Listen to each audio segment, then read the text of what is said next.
Assalamualaikum warahmatullahi wabarakatuh. Perkenalkan, nama saya Nur Mutmainah Aryani dari kelas 1110. Di sini saya akan mereview kembali jurnal dari Mahbub Nuryadin dengan judul Amsal Media Pendidikan Al-Quran. Amsal dalam Al-Quran merupakan visualisasi yang abstrak yang dituangkan dalam berbagai ragam kalimat dengan cara menganalogikan sesuatu dengan hal yang serupa dan sebanding. Maka untuk dapat memahami secara baik dan benar memerlukan pemikiran yang cermat dan mendalami serta harus ditopang dengan penguasaan ilmu balaghah. Selanjutnya ada pembahasan. Yang pertama itu ada Amsal Al-Quran dan macam-macamnya. Kata amsal adalah bentuk jamak dari kata misal.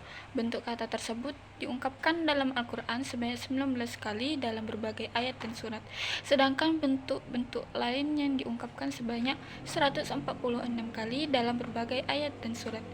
Secara etimologi, kata masal, misal, dan masil berarti sama dengan syabah, syibah, dan syabih. Kata masal juga dipergunakan untuk menunjukkan arti keadaan sifat dan kisah mengagumkan. Berikut ada pun macam-macam amsal dalam Al-Quran. Para ulama berbeda pendapat. Di antaranya Al-Suyuti membagi amsal menjadi dua bagian, yaitu amsal al-musarrahah dan amsal kaminah. Sedangkan menurut Mana Al-Qattan dan Muhammad Bakar Ismail, amsal dibagi menjadi tiga bagian, yaitu al-mursalah atau al-qiyasiyah, al-kaminah, dan al-mursalah. Dalam tulisan ini akan diuraikan macam-macam amsal menurut Mana Al-Qattan dan Muhammad Bakar Ismail, yaitu yang pertama, amsal musarrahah atau al-qiyasiyah ialah perumpamaan yang di dalamnya menggunakan lafal masal atau sesuatu yang menunjukkan kepada pengertian lafal tersebut.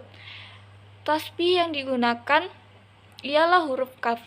Lalu yang kedua ada amsal kaminah, ialah suatu perumpamaan yang di dalamnya tidak disebutkan secara jelas, baik lafal tamsil atau perumpamaan langsung keadaan sifat-sifatnya dan tidak pula dijelaskan secara pasti mengenai saat terjadinya peristiwa, tetapi lafal yang digunakan untuk menunjukkan kepada makna yang indah dan menarik. Amsal semacam ini dapat menjumpai dalam beberapa ayat Al-Quran, antaranya yang pertama ayat yang senada dengan ungkapan agar berbuat baik, yang kedua ayat yang senada perkataan untuk menekankan bahwa kebenaran berita perlu diselidiki. Dari saya, jika terjadi kesalahan, yang ketiga, saya minta maaf. Ayat yang senada dengan pernyataan untuk menegaskan bahwa sesuatu itu akan dipertanggungjawabkan. Dan yang terakhir, firman Allah yang senada dengan ungkapan untuk peringatan agar tidak terjebak dalam kesalahan kedua kalinya.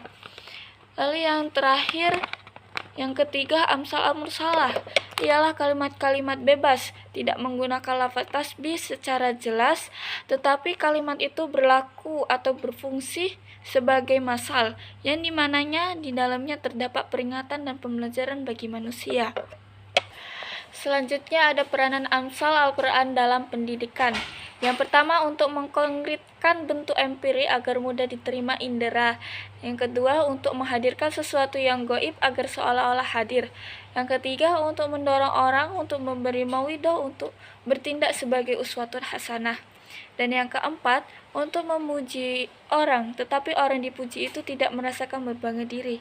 Dan kelima, untuk menunjukkan suatu kejahatan agar ditinggalkan. Dan yang terakhir, untuk memberi nasihat yang mudah diterapi dan mudah diterima. Sekian dari saya. Jika terjadi kesalahan, saya minta maaf. Wabillahi taufiq wa hidayah. Wassalamualaikum warahmatullahi wabarakatuh.